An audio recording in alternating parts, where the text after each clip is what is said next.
श्रीमद् भागवत गीता कर्म योग अध्याय 3 श्लोक 24 उत्सीदे युरिमे लोका न कुर्याम कर्म छेदहम संक्रस्य च कर्ता श्यामुपहन्यामि माह प्रजा। अर्थात इसलिए यदि मैं कर्म न करूं तो ये सभी लोग नष्ट हो जाएंगे। मैं संकर असभ्य वर्गों की वृद्धि का कर्ता हो जाऊंगा तथा इन सभी प्रजाओं का नाश कर डालूंगा। भगवान कहते हैं कि यदि वे स्वयं अपने कर्तव्य कर्मों का त्याग कर दें तो समस्त मानव समाज भ्रष्ट हो जाएगा। इससे वर्ण संकर सामाजिक अव्यवस्था फैलेगी और प्रजा का विनाश होगा जिसकी वे उत्तरदायी होंगे।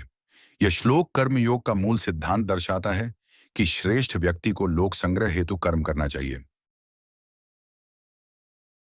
श्रीमद् भागवत गीता कर्म योग अध्याय 3 श्लोक 25 सक्ताः कर्मण्य विद्वांसो यथा कुर्वन्ति भारत कुर्याद विद्वांस तथा सक्तशिकीर शुर्ल ओक संग्रहम।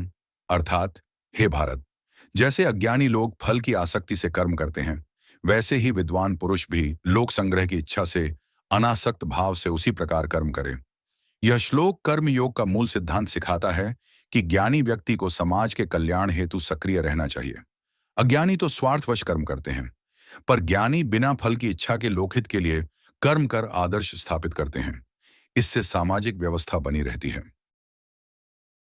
श्रीमद् भागवत गीता कर्म योग अध्याय 3 श्लोक 26 न बुद्धिभेदम जनयेद अज्ञानाम कर्म संगिनाम जोशयेत सर्वकर्माणि विद्वान युक्तः समाचरण।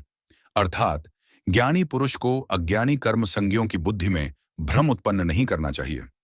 स्वयं युक्त होकर सभी कर्मों का आचरण करते हुए उन्हें कर्म करने के लिए प्रेरित करना चाहिए।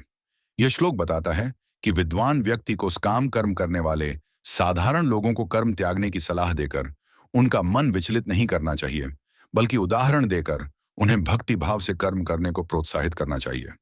इससे समाज में कर्म की निरंतरता बनी रहती है और धीरे धीरे वे निष्काम कर्म की ओर बढ़ते हैं। श्रीमद् भागवत गीता कर्म योग अध्याय 3 श्लोक 27 प्रकृतेः क्रियमाणानि गुणैः कर्माणि सर्वशः अहंकार विमूढ़ात्मा कर्ता हमिति मन्यते।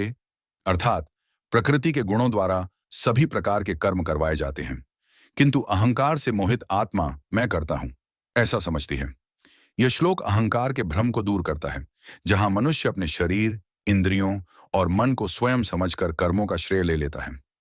वास्तव में सत्व, रजस और तमस ये प्रकृति के 3 गुण ही कर्म करवाते हैं।